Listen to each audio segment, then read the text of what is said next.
नमस्कार मैत्रिणींनो, आज आपण बघणार आहोत साध्या सोप्या पद्धतीने वांग्या बटाट्याची रस्सा भाजी। ही भाजी खाण्यासाठी खूप अप्रतिम लागते, खूप कमी साहित्यात बनली जाते।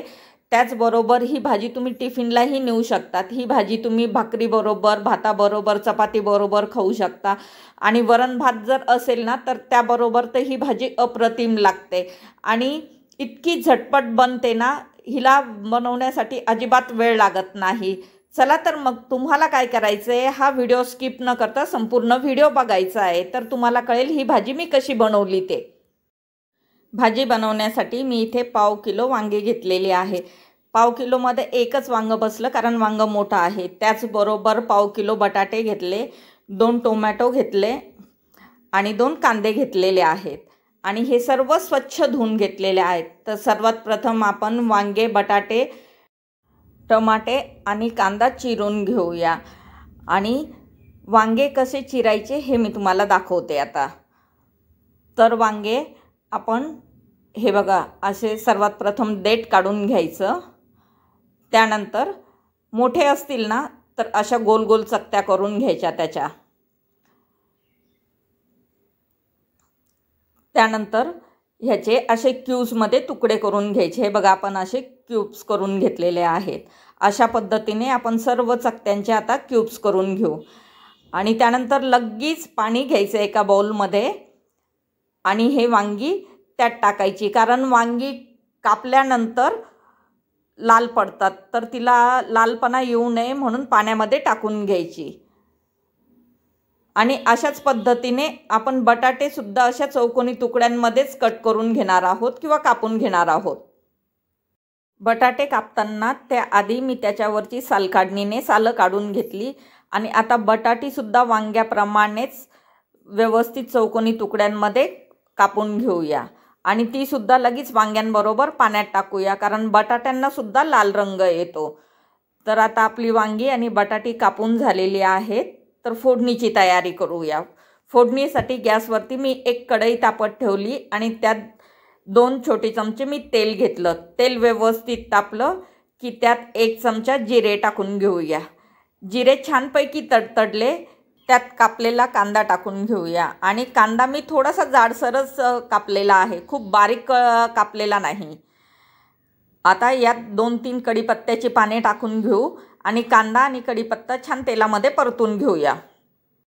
कांदा आपल्याला खूप जास्त परतवायचा नाही, तो मऊसर झाला पाहिजे आणि त्याचा थोडासा रंग बदलला पाहिजे, इतपतच कांदा आपल्याला परतून घ्यायचा आहे। आणि हे बघा हळूहळू अगदी एखाद्या मिनिटातच कांद्याचा रंग छानपैकी बदलला। आता यात 1 चमचा अद्रक लसूणची पेस्ट टाकून घेतली आणि आता अद्रक लसूणचा कच्चेपणा जाईपर्यंत एखादा मिनिट अद्रक लसूण परतून घेऊया कांद्याबरोबर। त्यानंतर एक चिरलेली हिरवी मिरची, मी 1 हिरवी मिरची बारीक चिरून घेतली होती, ती टाकून घेऊया आणि ती सुद्धा कांद्याबरोबर छानपैकी अर्धा मिनिट परतून घेऊया। त्यानंतर आपण यात कापलेला टमाटा टाकूया आणि टमाटा छानपैकी शिजला पाहिजे, त्यासाठी चवीनुसार मीठ टाकूया। मीठ टाकलं ना की टोमॅटो आणि कांदा लवकर मऊसर होतो। अगदी 2 ते 3 मिनिटातच आपला कांदा आणि टोमॅटो छानपैकी मऊसर झालेला आहे। आता यात काही पावडर मसाले टाकूया आणि पावडर मसाल्यांमध्ये मी 1 चमचा लाल मिरची पावडर घेतली, 1.5 चमचा धने पावडर घेतली आणि अर्धा चमचा हळद घेतली। हे मसाले सुद्धा कांद्याबरोबर छानपैकी परतून घेऊया आणि हो, मीठ आणि मिरची तुमच्या आवडीनुसार आणि चवीनुसार तुम्ही कमी जास्त करू शकता आणि आपले मसाले जळू नये किंवा छानपैकी परतले जावे म्हणून त्यासाठी मी 2 छोटे चमचे गरम पाणी टाकलेलं आहे। आता भाजीला आपण इथून पुढे गरमच पाणी टाकणार आहोत आणि 2 ते 3 मिनिटातच छानपैकी मसाले परतले गेले आणि तेल वरती आलं, म्हणजे आपले संपूर्ण मसाले छान परतले गेले। आता यात आपण चिरलेले वांगे बटाटे टाकून घेऊ आणि ते सुद्धा मसाल्यांबरोबर 2 ते 3 मिनिट छानपैकी परतून घेऊया। वांगे आणि बटाटे टाकल्यानंतर ज्यावेळेस आपण मसाल्यांबरोबर परततो ना त्यावेळेस गॅस मोठा ठेवायचा, कारण वांग्यामध्ये पाणी असतं आणि हे पाणी सुकेपर्यंत आपल्याला मसाल्यांबरोबर हे वांगे परतून घ्यायचे आहेत। हे बघा मी तुम्हाला दाखवते पाणी. वांग्याने आपलं पाणी सोडलं. गॅस मोठा असला ना की वांग झटपट पाणी सोडतं. हे बघा हे.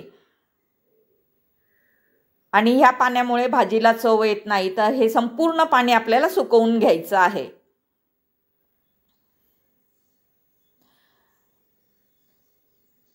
वांग्यातलं पाणी छानपैकी सुकलं की त्यात पुन्हा गरम पाणी सोडायचं वांगे आणि बटाटे शिजण्यासाठी.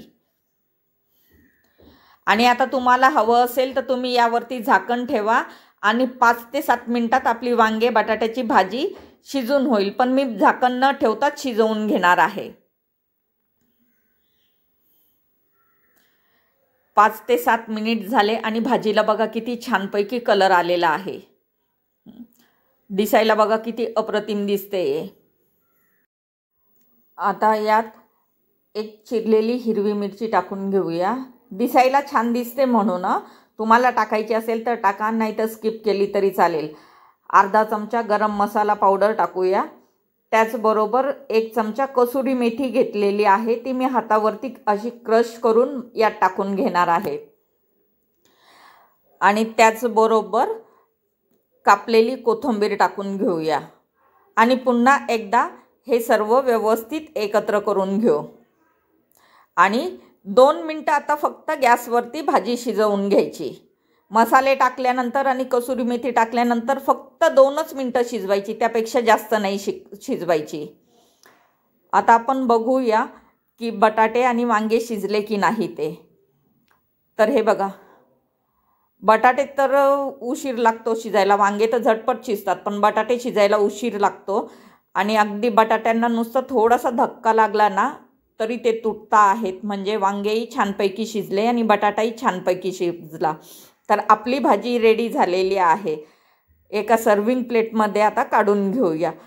आणि हो, तुम्हाला ग्रेव्ही कशी हवी आहे ना त्या पद्धतीने, तुम्हाला जर जास्त पातळ हवी आहे ना तर ह्या स्टेजला तुम्ही थोडंसं गरम पाणी यात सोडू शकता. पण मला बस इतकीच लतपत भाजी हवी आहे, म्हणजे इतकीच घट्टसर भाजी हवी आहे, दाटसर भाजी हवी आहे, म्हणून मी पाणी नाही सोडणार. आता मी गॅस बंद करते आणि एका सर्विंग प्लेटमध्ये ही भाजी काढून घेते. तुम्ही सुद्धा अशा पद्धतीने ही भाजी नक्की करून बघा. तुम्हाला सुद्धा ही भाजी नक्कीच आवडेल.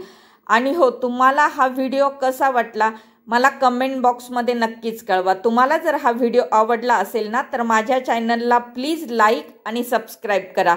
आता पुन्हा भेटूया अशाच एखाद्या नवीन व्हिडिओमध्ये, अशाच एखाद्या मस्त आणि चटपटीत रेसिपी बरोबर. तोवर बाय बाय.